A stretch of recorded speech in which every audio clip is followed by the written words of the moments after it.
Buenos días, tardes, noches, la hora que sea donde nos estén escuchando. Bienvenidas y bienvenidos a la historia que a otros les han contado y él la ha vivido. Venga, le cuento, un podcast con Álvaro Leiva Durán. Mi saludo a todas y todos. En esta ocasión, en este programa que hemos denominado Venga, le cuento, con el propósito de relatar situaciones o hechos que a mí me han correspondido vivir, pero que a los demás no, he optado por dar respuesta a algunos interrogantes que me hacen a propósito de que he señalado que es absolutamente importante que la JEP abra el macrocaso de la responsabilidad del Estado y que haga uso del margen nacional de apreciación. Entonces me dicen, Leiva, ¿pero eso qué es? Yo creo que es de la mayor importancia que esto trascienda. Vamos a hacer varios programas, seguramente 3. Pero arranquemos con este. Macrocaso de la responsabilidad del Estado. Llevar al Estado a la JEP como si fuera un imputado más. Así es, así es. ¿Y de dónde sale esta tesis? Muy sencillo. Cuando vamos a La Habana, yo estuve en La Habana, presencié que se había remitido allá, esto que tengo acá es el acto legislativo número 1 del 31 de julio del 2012, que indicaba cuál era la justicia a la que se tenían que someter todos los que habían actuado como actores del conflicto y que podían ser imputados. Primero, esto no se negoció en La Habana. Y segundo, recogía la jurisdicción ordinaria que implicaba que el Estado ponía en movimiento la justicia. Entonces se dijo, un momento, aquí hay una cosa que es muy de fondo y que toca con lo que los juristas llaman el ius puriendi. El ius puriendi es la capacidad del Estado de ejercer la justicia, pero un Estado impoluto, correcto. Tal como el porte de armas es el monopolio del Estado, pero un Estado absolutamente correcto. Pero hablemos de la responsabilidad del Estado. Entonces se dijo, ojo, el Estado que ha estado vinculado al conflicto durante más de 50 años, no puede ser juez y parte. No puede ser juez y parte porque actuó por acción o por omisión. Más adelante vamos a verlo. Entonces se dijo, no, hagamos una jurisdicción especial, de la cual el Estado no haga parte en tanto que no puede ser juez. Y se sacó la jurisdicción ordinaria y se creó la jurisdicción especial. O sea que este acto legislativo lo olvidamos en La Habana. Se olvidó. Mas, sin embargo, pues algunos se molestaron. Pero bueno, esa es la realidad. Esto quedó de lado. Y se habló del margen nacional de apreciación y se habló de la jurisdicción. Entonces, si no se iba a sentar las bases de la JEP en la jurisdicción ordinaria, se dijo, bueno, sentémoslas sobre otros principios. Y se sentó sobre los principios de Naciones Unidas, sobre el derecho internacional, sobre el derecho de los derechos humanos, sobre el derecho internacional humanitario y el Estatuto de Roma. Y quedó el Estado como juez por fuera. Y esto son las bases, lo que he leído acá, son las bases de la JEP, las bases de la JEP. Y además se estableció el margen nacional de apreciación. ¿Eso qué es? Dice, el Estado puede apreciar y evaluar la complejidad y duración y gravedad del conflicto armado interno con el fin de diseñar y adoptar los mecanismos de justicia para lograr la paz. Es decir, desaparecido el Estado como juez, pues se le mandó, se le ordenó, se le dio la posibilidad a la JEP de visualizar un gran contexto, 60 años de conflicto. Entonces, ¿qué ocurre? Que uno es el conflicto hace 30 años, otro es el conflicto hace 20 años, otro es el conflicto hace 10 años. El gran conflicto surge después de la Constituyente del 91, porque no se escuchó a la coordinadora guerrillera. Pero eso es harina de otro costal. Lo que quiero significar acá es que se señaló que el Estado era imputable. Y sobre eso ha habido muchas teorías jurídicas. Yo no me voy a poner a especularles acá con la cosa jurídica, ni mucho menos leerles textos, pero sí aproximar el tema de la manera más tranquila, más serena y más propicia, porque la JEP ha sido renuente, no ha querido abrir el macrocaso de la responsabilidad del Estado, como que le tiene miedo al Estado, cuando el Estado fue un actor que participó en el conflicto y que fue parte integral del conflicto por acción o por omisión. Por ejemplo, se ha establecido que los paramilitares, y no lo digo yo, la Corte Interamericana de Derechos Humanos en sus fallos ha establecido que los paramilitares han sido un brazo de la fuerza pública, y la fuerza pública es el Estado. Entonces, ¿para qué nos vamos a decir mentiras? Pero aún más, yo estos temas ya los había revisado de tiempo atrás, antes del inicio de los acuerdos de La Habana, que comienzan en el año en el 2012. Aquí tengo unos textos.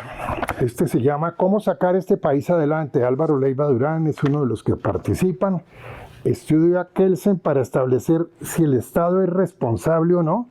Kelsen es un maestro de lo jurídico en el mundo. Es una especie, para hacer una comparación un poco tonta, es como el Santo Tomás del derecho. Y es un hombre ampliamente respetado y dice, efectivamente el Estado puede ser imputado penalmente, como cualquier sujeto, cualquier persona, porque es responsable, tiene una personería que le implica derechos, gozar de derechos, y también obviamente tiene obligaciones. Y en un momento dado se dice lo siguiente, ojo, aquí voy a tener que leer, pero voy a tratar de leer despacio y con mucha claridad. Pues si el Estado es la expresión superior del orden jurídico, en él se resume la voluntad superior sobre la cual no hay ninguna otra voluntad distinta, constituyéndose con ello en el punto último de la imputación. La responsabilidad recae de manera fundamental sobre el Estado. El Estado en últimas asume las consecuencias de las disparatadas conductas de quienes lo integran. Recae igualmente la imputación sobre quienes han conformado la extensión humana de los órganos, de sus órganos. Responsable todos, ya por acción, ya por omisión.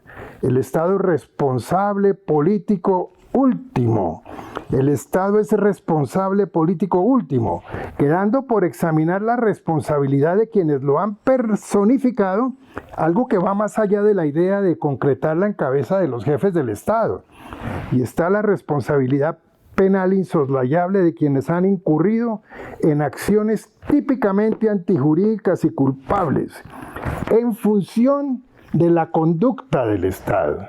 Entonces queda clarísimo el por qué el Estado sale como juez en La Habana y se establece que hay mecanismos que pueden llevar a imputarlo por ser sujeto que ha incurrido en actos jurídicos tipificados en los códigos internacionales, y hay una responsabilidad internacional del Estado, que es otro tema en el que no nos vamos a meter en este momento. Pero fíjense en ustedes, en La Habana, en el 2014, se pidió que se constituyera una comisión que pudiera establecer las causas del conflicto, y se sacó en ese mismo año este texto que se llama Comisión Histórica del Conflicto y sus Víctimas. Se entrega en noviembre del 2015. Y aquí hay 10 autores, escriben 10 autores, hay 2 relatores que representan la más izquierda de las izquierdas, y hay otro que representa la más derecha de las derechas. Y hay gente socialista, de centro, muchos, la mayoría de centro, como lo llaman hoy. Y todos señalan la responsabilidad del Estado. Este es el documento que sale de La Habana. Pero lo interesante es lo siguiente, que entonces se toma como base, dentro de las normas que señalan las bases de la Comisión de la Verdad que preside el padre de Roux, se dice tomará como base el documento de La Habana, o sea, la responsabilidad del Estado. La responsabilidad del Estado. De tal forma que lo que yo quería significar es por qué he insistido en que se abra la responsabilidad del Estado, porque allí caben absolutamente todos, incluso los que actúan como paraestado, es decir, financiadores del proceso del conflicto interno, fuerza pública, guerrilleros, paramilitares, auxiliadores. Es la única manera en que podemos tener el contexto. Llamar al Estado. ¿Cómo se llama al Estado? Se llama a quienes han representado al Estado. Para que relaten, para que cuenten.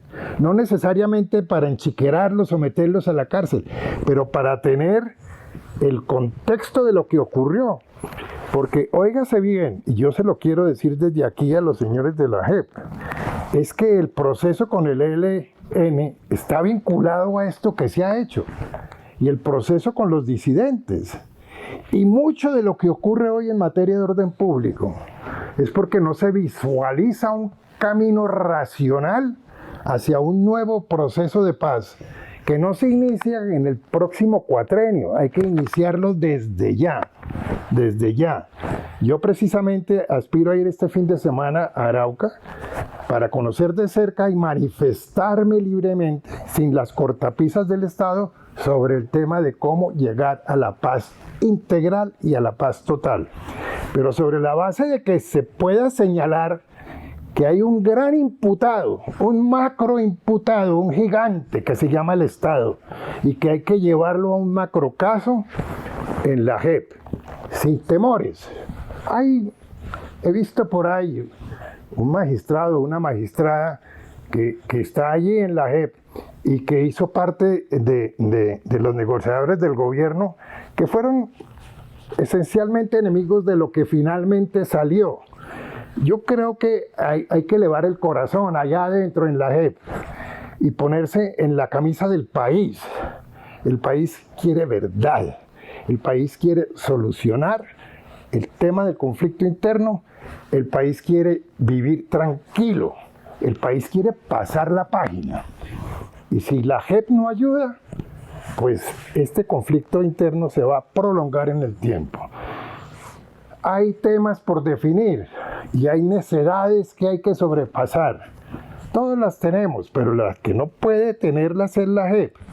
Por ejemplo, aquel artículo de la Ley de Justicia y Paz, el artículo 63, que dice que si sobreviene una norma más favorable o una institución más favorable, se pueden acoger a ella los que están bajo la jurisdicción de justicia y paz, que es jurisdicción ordinaria.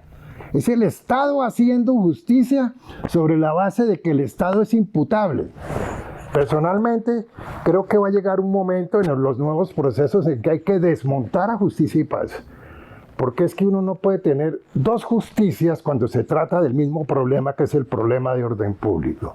Entonces, el primer paso, abrir el macrocaso de la responsabilidad del Estado en la JEP.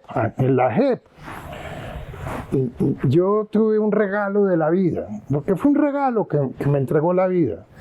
Y es que fui uno de los 6 que preparó esto, del Sistema Integral de Justicia, Verdad, Reparación y No Repetición. Emocionante desde el punto de vista personal. Aquí en el fondo de este salón, yo exhibo como una especie de galardón los acuerdos, porque hice parte del diseño de todo esto. Esto que les acabo de leer acá está escrito por quien exhibe este libro, por mí, en el 2017, cuando los procesos de paz son muy posteriores. Entonces, realmente, pues, el del 2007, perdón, me enaltece poder estar frente a ustedes diciéndoles que es absolutamente necesario que se abra el macrocaso de la responsabilidad del Estado, como cuando también propugné porque se presentaran simultáneamente en la Comisión de la Verdad paramilitares y miembros de las FARC, y queda mucho por hacer todavía allí, porque es que uno no puede tomar decisiones o no puede tomar la foto completa sobre un rompecabezas incompleto, que hay unas fichitas por allá que se llaman paramilitares, que hay otras fichitas por allá que se llaman alzados en armas, pero que no los podemos juntar, y hay otra macroficha que se llama JEP, pero que no llama a la apertura del macrocaso de la responsabilidad del Estado. Aquí no podemos jugar por espacios incompletos. El país necesita pasar la página, necesita una nueva oportunidad. Todos queremos una nueva oportunidad, pensando no solamente en satisfacer necesidades básicas, porque por algo, y eso me voy a tomar la inmodestia, lo voy a decir, me permití introducir una norma aquí en el acuerdo que dice que los que definen la justicia tienen que tener en cuenta que la paz es lo último, el mayor de los derechos, lo que llaman el derecho síntesis, sin el cual los demás derechos están absolutamente cercenados.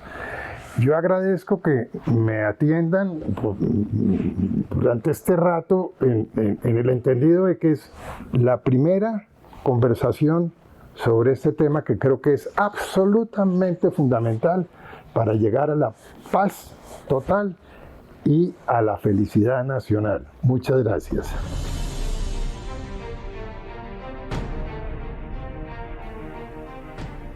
Nos volveremos a encontrar aquí, en el próximo capítulo de Venga le cuento, un podcast con Álvaro Leiva Durán. Lo puedes escuchar en Spotify y YouTube. Recuerda seguirlo en redes sociales como @Álvaro Leiva Durán.